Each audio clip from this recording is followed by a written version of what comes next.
Good afternoon, good morning, good evening, everyone. Welcome to today's Center for Protecting Women Online Research Seminar. I'm a lecturer at the Open University. Today, I'm very delighted to welcome our International Research Fellow, ElsaMarie D'Silva, founder of the Red Dot Foundation and the creator of Safecity, which is a crowdsourced platform that maps sexual and gender-based violence to drive the safe city worldwide. Elsa's work spans more than 20 countries, and she has advised global platforms such as the United Nations and the G7 Working Group, Gender Equality Working Group. Today, Elsa will share her insight on how the Safe City methodology can be implemented within the UK context and the lessons from her previous online safety project and the gender-sensitive policing practice in India. So for audience, for your information, the talk will be recorded. Please feel free to put your question in Q&A. You can find in the top left corner on the screen. And we will open the discussion session after Elsa's talk. So Elsa, we are very honored to have you with us, and I'm looking forward to hear more about your talk. Over to you, Elsa. Thank you, Min, and welcome everyone. Good morning from Washington, D.C. The sun is out. Yesterday was a heavy snow day. Um, well, it's been a pleasure to work with the Center for Protecting Women Online. I had the pleasure of visiting them several times last year and talking to several members of the team and the different verticals. And I think it has only enriched my work. So I'm going to start with a little video and I'm going to request Michelle to help me play that video. And then we'll dive into our presentation, which is focused on our work in Manchester with one of our young safety champions.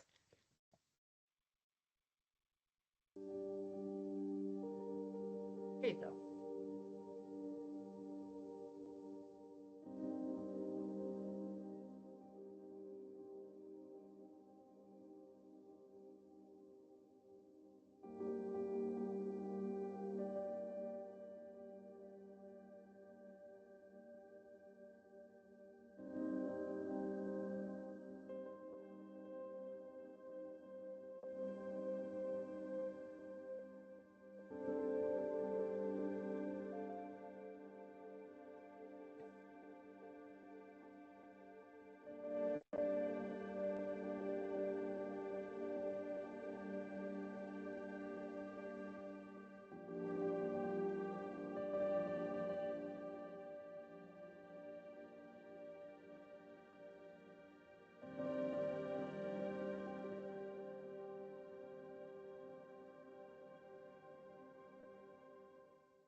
Thank you, Michelle.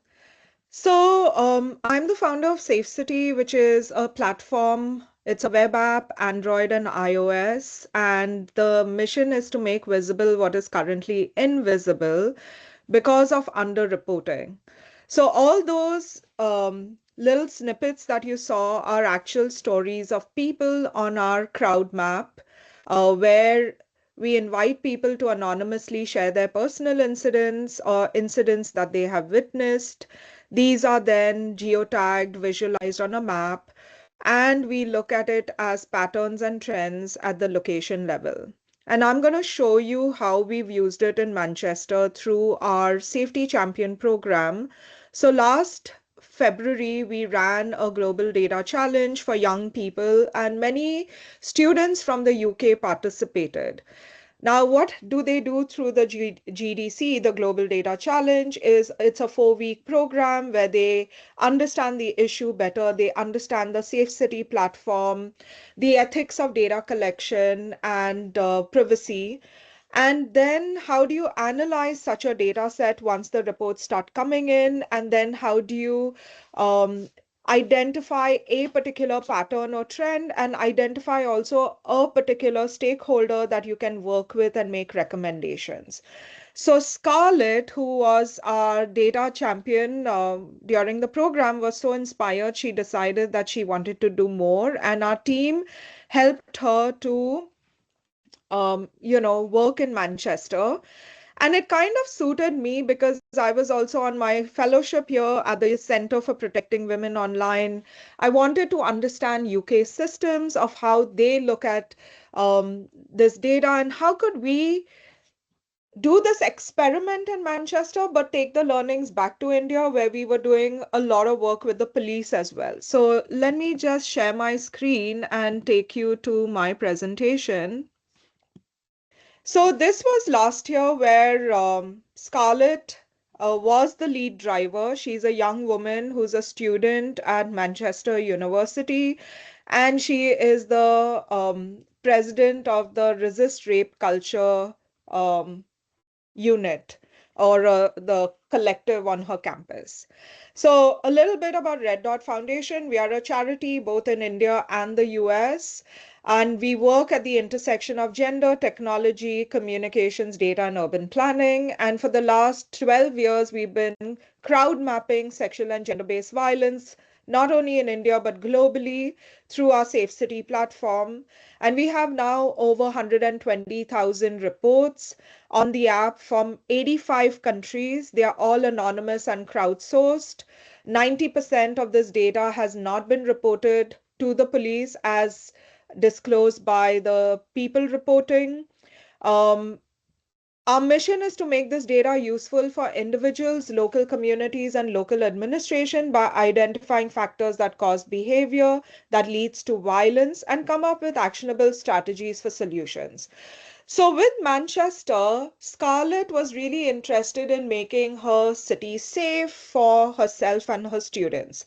So, she reached out and said, okay, how can we have a little pilot over here? And we helped her um, design a specific survey, and not just with her, because she involved four institutions. So, she involved her Resist Rape collective on campus, the Victim Services, Greater Manchester Victim Services, the Greater Manchester Police, and also her college administration. And they were also interested in understanding the patterns of gender-based violence and why students were feeling unsafe. They also were interested because the initial data set that Scarlett had collected indicated that there was low trust in the police. So, why was there low trust? And what would be some of the factors that could be bridged by helping bridge that trust gap between the police and the reporting behaviors? Of course, foster trust and promote evidence-based policing and institutional accountability. So we created a much longer data a survey apart from the Safe City data set, which would collect information on mobility patterns as well as more questions around trust and confidence in official and formal reporting processes. So we collected 86 responses, and from those 86 responses, 40 incidents were shared. And then there were other incidents of the perception of feeling unsafe, but not actual incidents. And all these stories were anonymous. And from our end, we had a two-step manual vetting procedure where we also checked every single report for any personable information and redacted any if there were. So, what did the data show? So the analysis showed that 49% of the respondents reported experiencing harassment, with bisexual and lesbian women forming the majority of those affected. So if you can see the little pie chart at the bottom, it was a mixed group of people, right? Um, and so we asked them, how safe do you feel the greater Manchester area is? And we measured it as per race. So if you can see, Asians felt more unsafe and so on. But it was pretty much similar, right? What transport did they use? Because they are students, so most of them would either walk or cycle or take the public transport. The times of day that they were experiencing the most harassment was actually in the night, between 12 a.m. to 2 a.m., followed by 2 a.m. to 4 a.m. And there's another peak at around 11 a.m.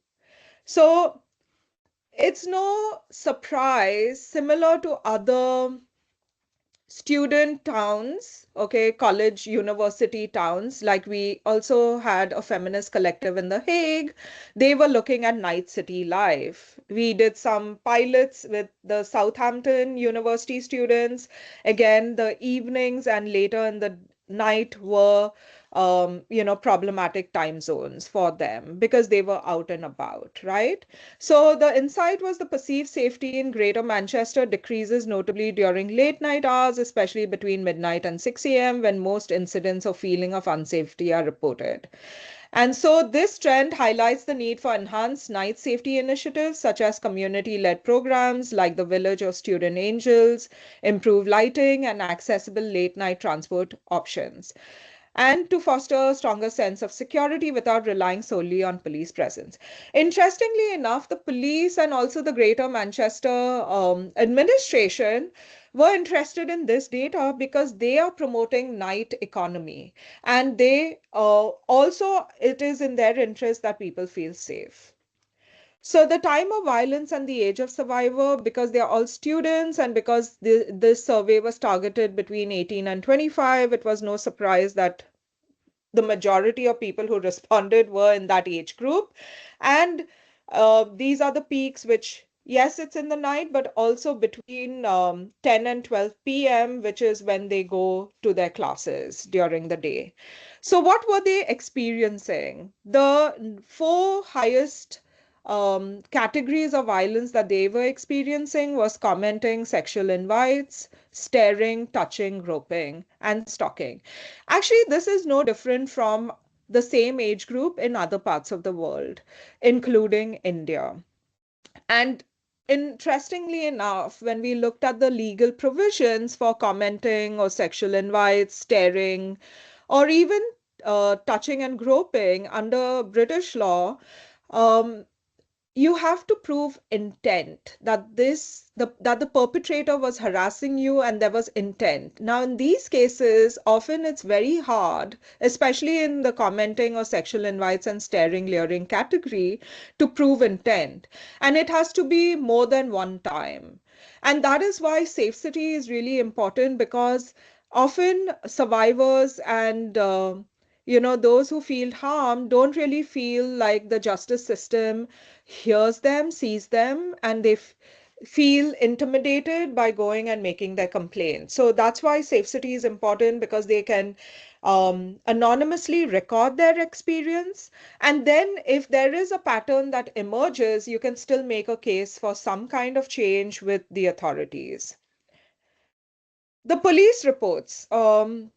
Why did they not report to the police? Or what was the reason why they were not going and even talking to the police? Because I believe Manchester police have been changing some of their protocols to be more accessible to the public. They, for example, um, encourage students to come and just talk to them.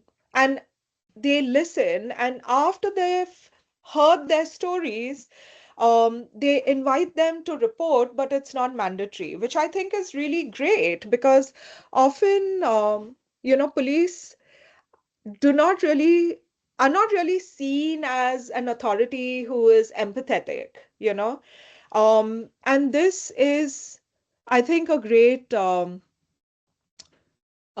addition to their existing protocol. But despite that, people felt that the why they don't report or trust the police is, I don't feel like anything will change, followed by, I don't think it's worth reporting, you know? So I think that says a lot about the system, and we have to do a lot of work to change the perception that the system is not going to make a difference, right?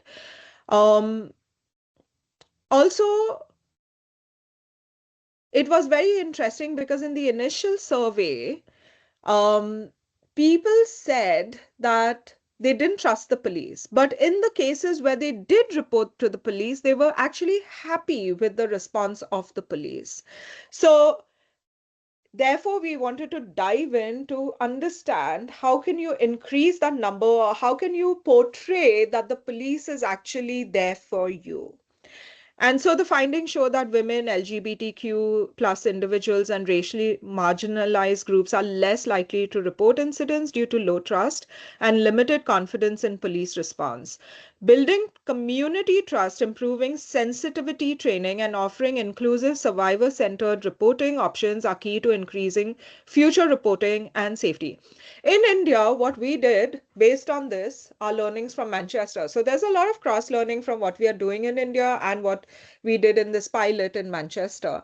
We actually got the police trained on looking at these issues from a gender lens, but also a socio-cultural lens, because we all are prone to bias. We are all subject to our own countries, norms, etc.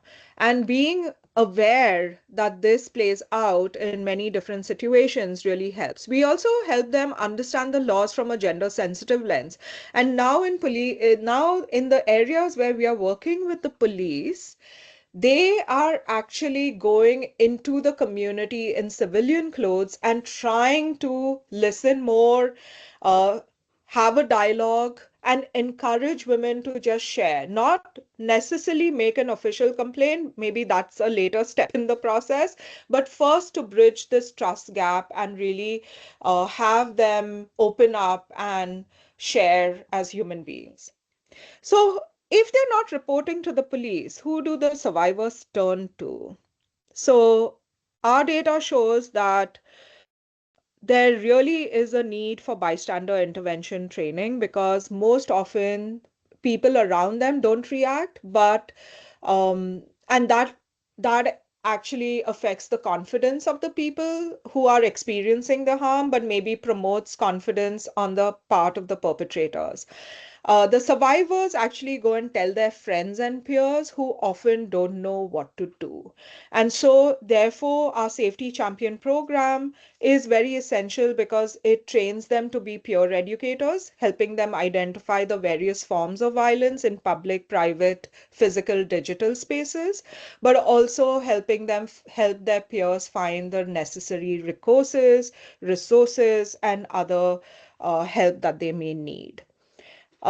As bystanders, most of us don't know really what to do. And as shown by the data, they go on with their own day, ignoring what has happened, or they just stand and watch, or they watch and make videos. Very few actually call for help or intervene. So, again, this speaks to the importance of bystander training. In India, we've done um, the 5D training for 100,000 people, and many of them have said it really helps them understand how they can be of help to somebody who's experiencing some form of harm. Further, the survivors.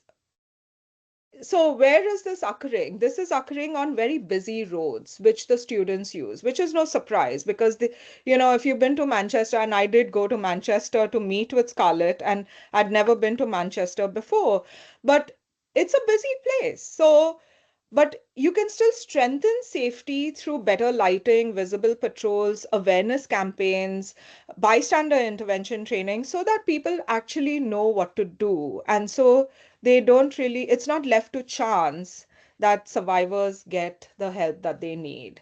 So, some of the recommendations that Scarlett has put forward to these authorities, and she has been invited to their quarterly meetings to actually share incoming data and any other insights that continue to come out from the study, because this is ongoing. The study is ongoing. Actually, this is just the analysis of the quantitative data. We are now processing the qualitative data.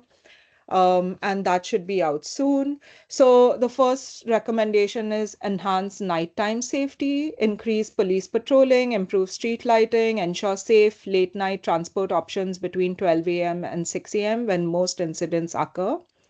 Rebuild trust in law enforcement, because when students do interact with them, they're actually happy. But the first step is they don't want to interact for whatever reason. So simplify reporting processes, improve police responsiveness through gender sensitivity and cultural sensitivity training, and strengthen community police engagement. Support and empower young adults. So, launch awareness campaigns in universities and communities focusing on prevention, consent, and safe reporting, especially for this age group, 18 to 25. Encourage bystander action. So, training them on key strategies that they can use, and with a cultural lens. Because being a university town, it's mixed race. So, bringing in awareness on that as well, and expand survivor support systems. So, strengthen mental health services, confidential helplines, and survivor led support networks to provide accessible, safe spaces for reporting and recovery. So, that is the Greater Manchester report. I am going to stop sharing and take some questions now, but I do also have another presentation on ClickSafe, which is a different campaign. It is more on online abuse and images. Elsa, we don't have any question in the QA yet. I would suggest you carry on so we can open the Q&A at the end of all your presentation. Okay, so being at the center for protecting women online, we wanted to take advantage of this partnership. I really enjoyed the annual conference, learning about the various um, forms of violence beyond what we traditionally know as online harassment. I learned a lot because I've always felt that siloing harassment into TFGBV as a separate category, um, really doesn't do justice, because from a survivor lens, violence moves between different spaces. You could be harmed in one, but you could be groomed in one, and the violence is actually perpetrated in another. So anyway, I had a lot of insights about not just the different forms of harm, but also all the different initiatives to prevent that harm. Um, and so when our Ministry for Electronics and Information Technology came came out with a proposed bill, and they um, invited submissions from civil society to actually enhance that bill or challenge some of the provisions, we decided to undertake a study, and then from that study, draft brief policy recommendations. Now, in January 2026, the bill has come into existence as law, but I'll just jump straight into the recommendations. So, from a legal and regulatory reforms perspective, we ask them to strengthen the definitional clarity of what is a deep fake. So, for example, deep fakes were mentioned in the bill, but not really defined. And we suggested that it should be a little more clearer. Um, the next was ensure equal governance, regulation of any and all types of non-consensual sexual content generated by artificial intelligence on both private and unpublished, as well as public unpublished social media platforms. Mandate periodic audits, because so they kind of put all the onus on the social media platforms, but there was no other mechanism for auditing whether these images were appropriate or not, or AI generated or not, or synthetic data. Reiterate intersectional approaches and frameworks, focus on awareness and advocacy plans for marginalized and rural communities to ensure equitable access to the provisions of the bill across gender, caste, class, religion, disability, etc.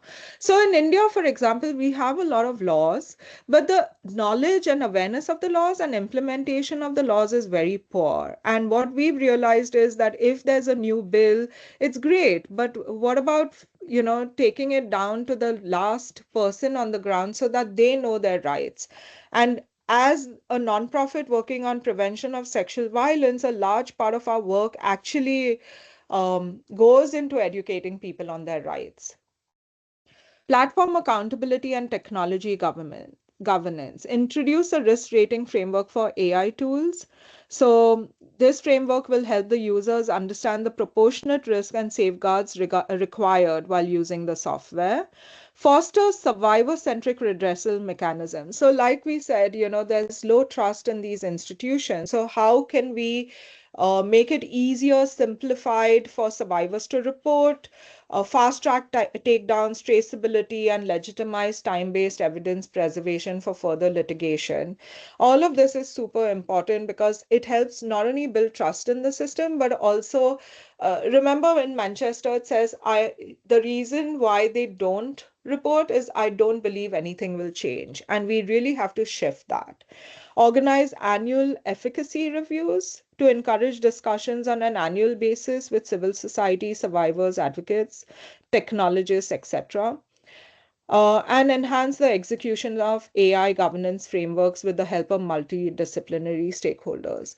So I think I look at it as this ongoing area where multi-sectoral voices should be in the room to design the solutions, because if we only have the tech folks in the room or only the legal folks in the room, I think we are missing out on a large part of the discussion. And that's why I love the center's work, because you have 5 different verticals, very interrelated, very interdisciplinary, and you can get a much better overview of the problem, but also a much better designed approach towards solutions. Education, awareness, and capacity building for nodal officers, platforms, and civil society. Institute mandatory digital awareness trainings. Again, we have generational issues because there's a generation that is born completely in a tech world, whereas others, are struggling with tech. And most often, those struggling with tech are in decision-making positions and in positions of power and cannot imagine a world where tech is being misused. They don't know how to deal with it. So I think all of us have to upskill ourselves and conduct regular public service campaigns, because technology and AI is taking over our lives. And if we are not aware of how to protect ourselves, it's not going to be easy. Okay, so that's all I have for you. And now I can take some questions. Yeah.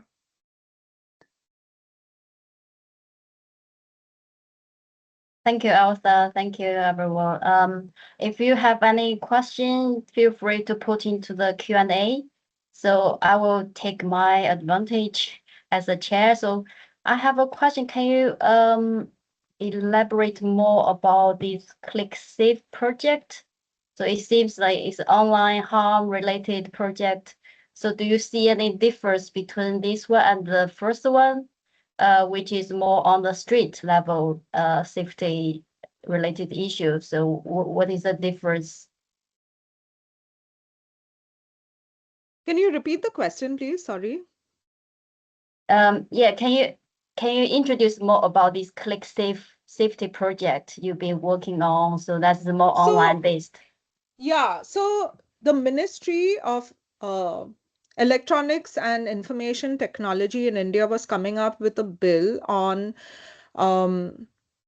on deep fakes and AI synthetic generated images, and they wanted public submissions um, on that bill, the proposed bill. And we decided, let's put in a submission, but before that, let's do a survey for, from our community, collect responses, collect understanding of this issue as well, and then propose some of the amendments. And what we found is that, so our community is not just survivors, but also practitioners, legal practitioners, teachers, parents, and so on and so forth. And what we realized is that if you're coming up with a law, and if the law is not explicit enough on the definition of the deep fake, what is a deep fake?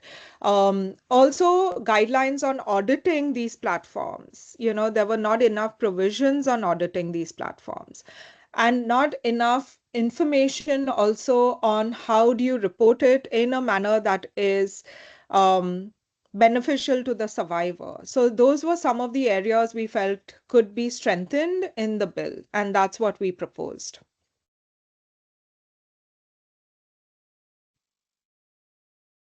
Thank you. So it seems you work closely with the government and also the Well, we community take and also, every opportunity to place the survivors' voices at the table that they need to be at, so that their views are taken into account. yeah, we have one question asked about which of these recommendation is most feasible in the short term. Um, And this is for the Greater Manchester, or this is for the ClickSafe? Well, in both cases, I think there has to be a standardized curriculum for talking about these issues, at the school level.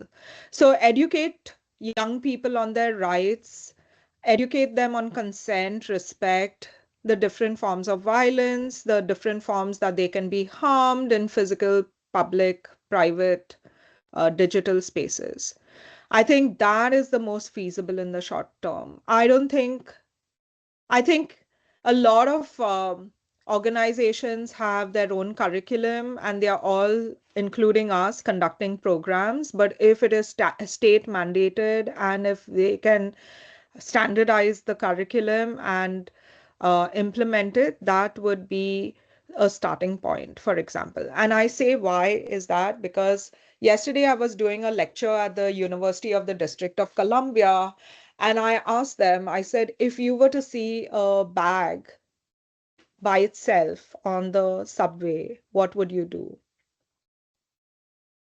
You know what to do, right? You'll call somebody, you will get off at the next station, maybe ask people on the train if it belongs to anyone, but you won't touch it, right? You will report it. Why can't we do the same? And that is because of the lack of awareness, a lack of education. And it's not that, I mean, gender-based violence, sexual violence, digital violence is now, most of us know somebody, if not us, who has experienced it, right? It's only when we experience it do we run around trying to figure out what do we do. Why can't we use education as a prevention measure? Thank you. I have one question from Nelly. Thank you very much for sharing with us your important work. So as past our part of the Manchester study, you mentioned some really important recommendations. I was wondering, did participants share any strategies they currently employ to feel safer when walking home? For example, pairing with friends, identifying a safer route. Thanks, Nelly. This is a very important question. Do you know what is the first strategy that most people use? They take themselves away from this dangerous position. So, for example, I was talking to Scarlett, and one of the growing harms is when they go out partying. Most often they know now that their drinks could be spikes, so they don't leave their drink unattended. But now it's their vapes that are being spiked. So most of the young women are not going out at all just because they don't know what is going to happen to them, right? And that is a strategy, but it's not the right strategy. We don't want people to not enjoy their life. We don't want people to limit themselves or to stop going out, right? Just because it's unsafe. It should not be the case. Yes, they also have other things in their bag, in their purses, in their pockets, like, pen knives and safety pins and alarms and whatever to draw attention. But I feel all of this is should not be the case. In the places that we have worked with communities and we have done long-term projects where we've used the Safecity data to identify issues and engage the community to make recommendations to their stakeholders and facilitated that process, we realized that women and girls actually feel more confident when their community is more aware. It gives them the freedom to undertake negotiated risk. That means stay out later, venture further, and also, take up employment or further studies, etc. So I think rather than you know, they are already limiting themselves or removing themselves or deselecting themselves from opportunities. We have to flip it and make that space safe so that they feel more confident to live their whole lives. Yeah, Emma says, what do you think counselors, psychotherapists should be aware of when working with clients who have experienced online harm? So, online harm is just, in my opinion, a reflection of the physical harm. So, it kind of, you can be stalked in person, you can be stalked online. If you're being commented upon in physical space and it is um, traumatic for you, then being commented upon in a digital space is equally traumatic. For some reason, I think people tend to think that the online space is so in my view perpetrators are less they have less filters online. I think they're bolder online, and somehow we expect victims to be more amenable to this, which I feel is not true. If it is traumatic in your physical space, it's also traumatic in your digital space. So first of all, as a counselor, psychotherapist, take them seriously, believe them, offer them resources, but I think more than anything, listen to them with no judgment.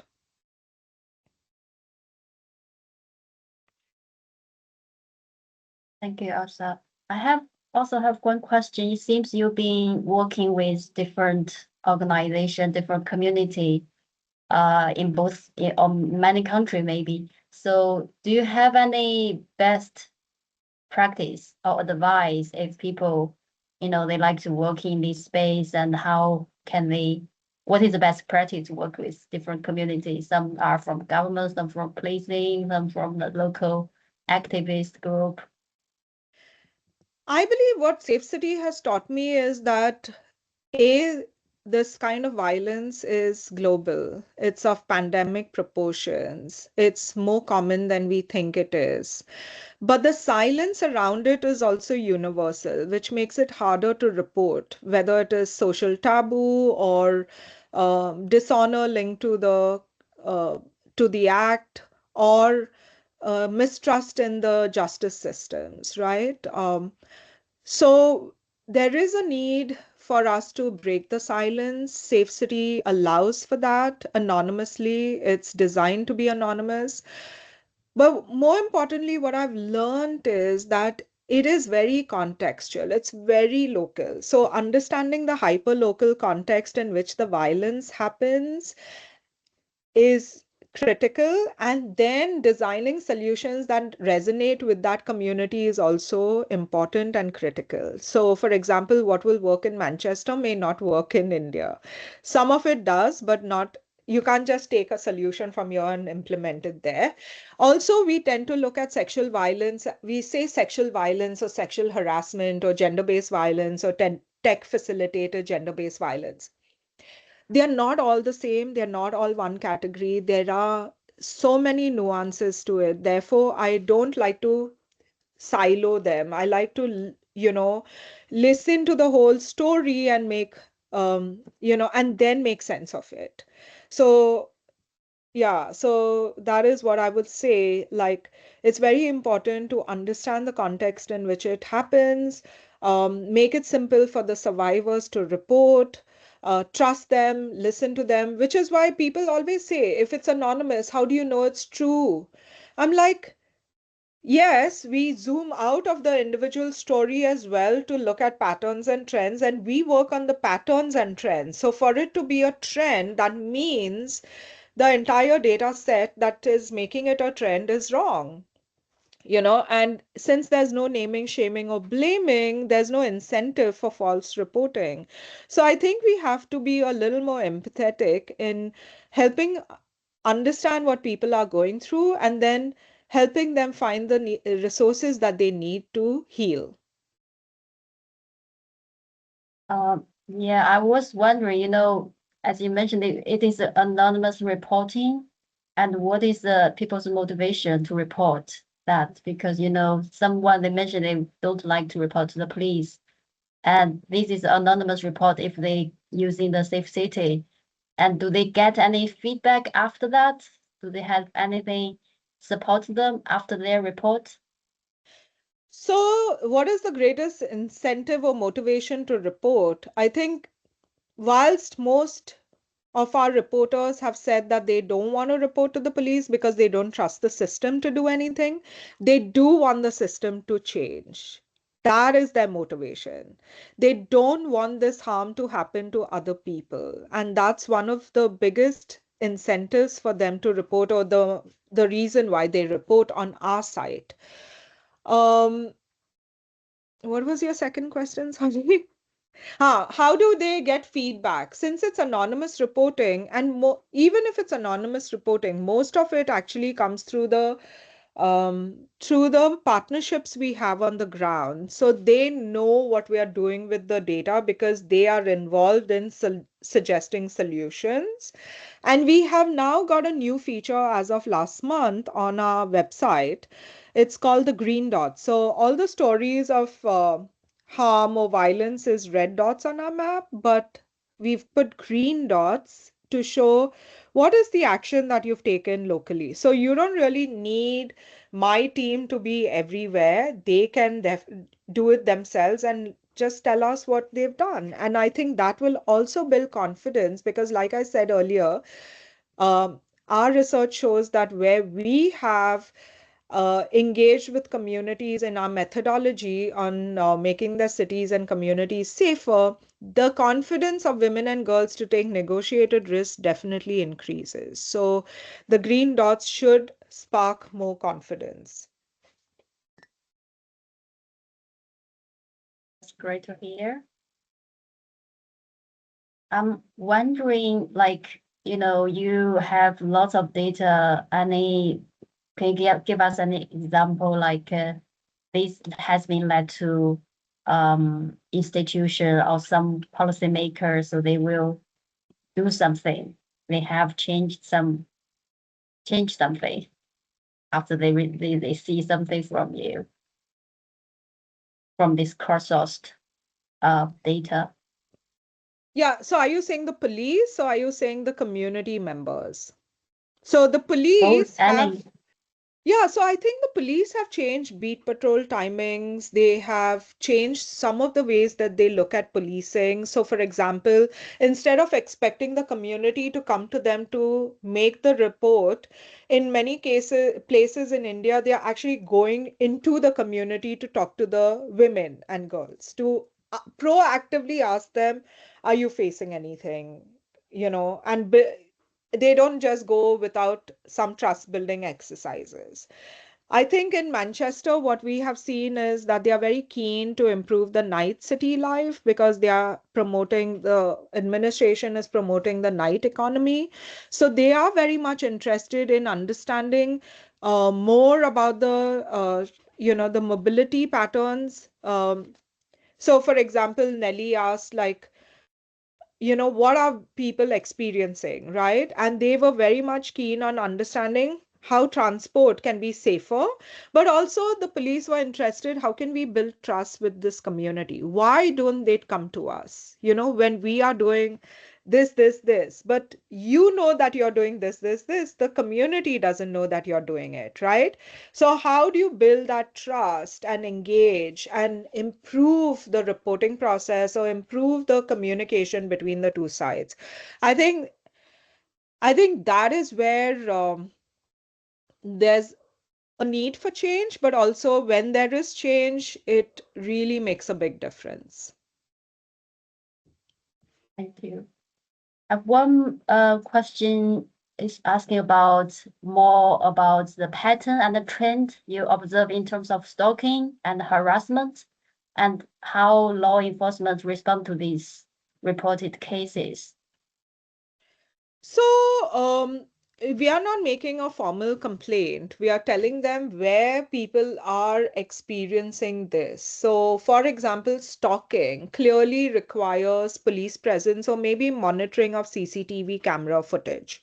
You know, so for example, in one of the police districts that we are working in, CCTV camera footage would be used to prove that that stalking happened, right? That is how they would traditionally use this data. Now, if it is a pattern that people, not one, but many people are experiencing stalking at on this street at this time, they can actually proactively look at their CCTV cameras ahead of time, or they can patrol.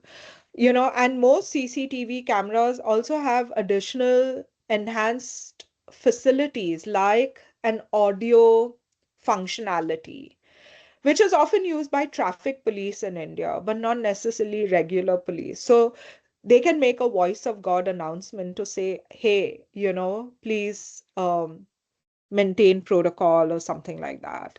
So you can use CCTVs for prevention rather than only to prove that something happened, uh, in addition to the patrolling. Maybe it's a lighting issue. Maybe it's also what are the establishments in and around that space? So, for example, in Southampton, and I think even in Manchester, they did a lot of work with the restaurants and bars, educating them on, so beyond going, what is that drink called? Alice, right? Oh, what is it called? Um, if you go to a bar and you feel unsafe, you share. 1 minute. I wrote an article about it, but I can't remember the name of this. Um, Angela. Angela. So if you go to the bartender and say, I want to drink Angela, apparently they are supposed to respond and, find you help. I don't think, first of all, is every bartender trained to understand what is Angela? And my article that I wrote was, why do we have to ask for Angela when somebody else doesn't have to ask for Alex or something like that? We should focus on prevention rather than reaction. Because when I was in the UK, everybody was happily telling me about Angela. And I was like, it's similar to Nellie's question. Why do we need to um, you know, uh, promote something that is, yes, Angela may be important, but how much are we also educating on the prevention side of things? Thank you. One question from Lottie. You mentioned about the importance of clear definition.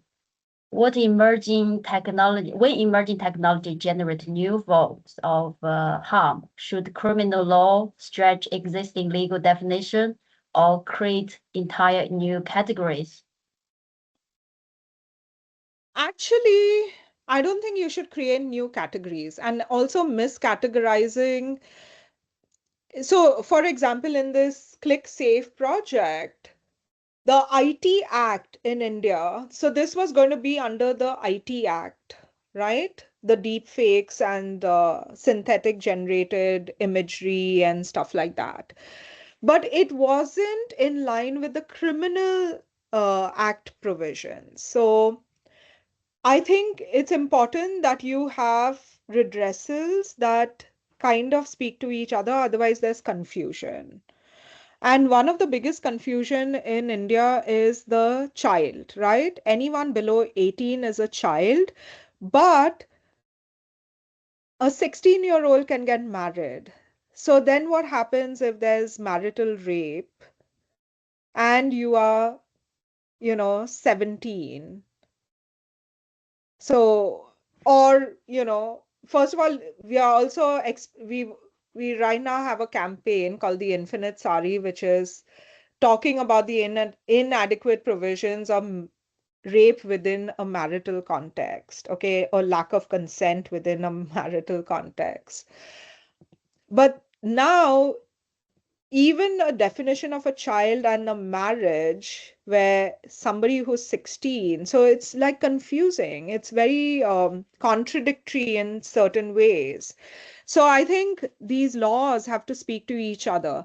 And for example, miscategorizing. So for example, I don't think you can have a law for every single scenario, but yes, if you can define the harm, you can find the provision. For example, I think in the UK now there's a specific law on upskirting. But what is upskirting? It's taking a photograph without your consent, right? Why do you need a new law for upskirting? You know?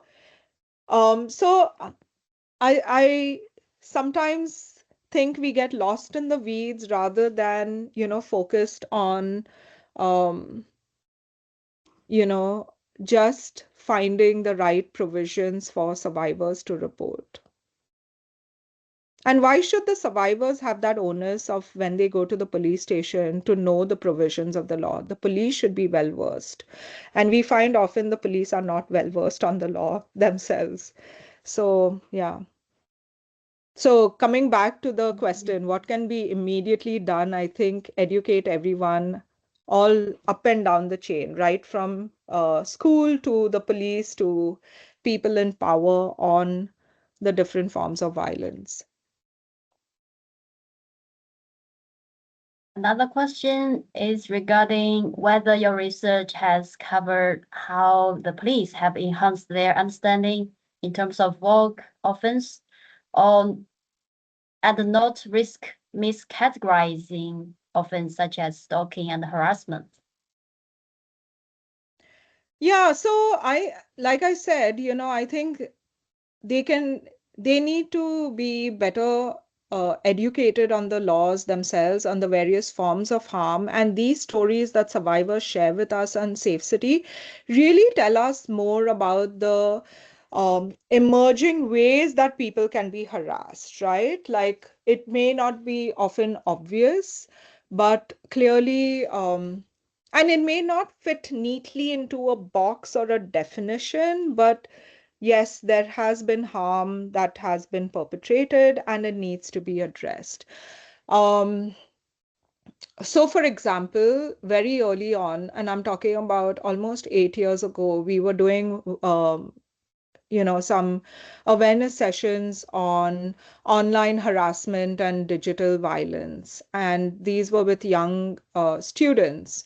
And they kept saying that they were getting missed calls. Now in India, it's a thing. Your phone rings and it stops ringing before you can even answer it.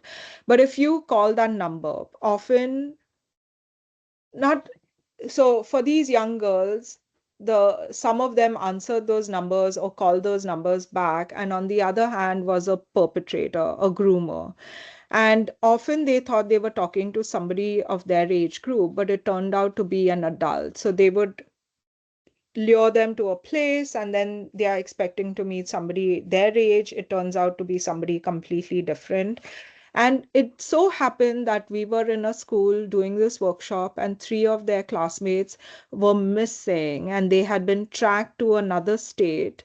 So apparently, this was the modus operandi of the missed calls and then cultivating a friendship with these girls, and then luring them to another state, which was in effect human trafficking. So now, how do you categorize this? It's a combination of so many different forms of violence. It does not fit a neat box, but it helps you understand how these things play out in real life. Yeah, I completely agree with you. All the things we need, like training everyone and then raise awareness, all these bystander intervention. Thank you again. Thank you so much. I think it's a very interesting project. We hope to read more about your your project related to the Manchester and others. Thanks everyone. I think that is it for the today's research seminar. It's great, lovely to see you all. Thanks, Elsa. Thank you. Thank you very much.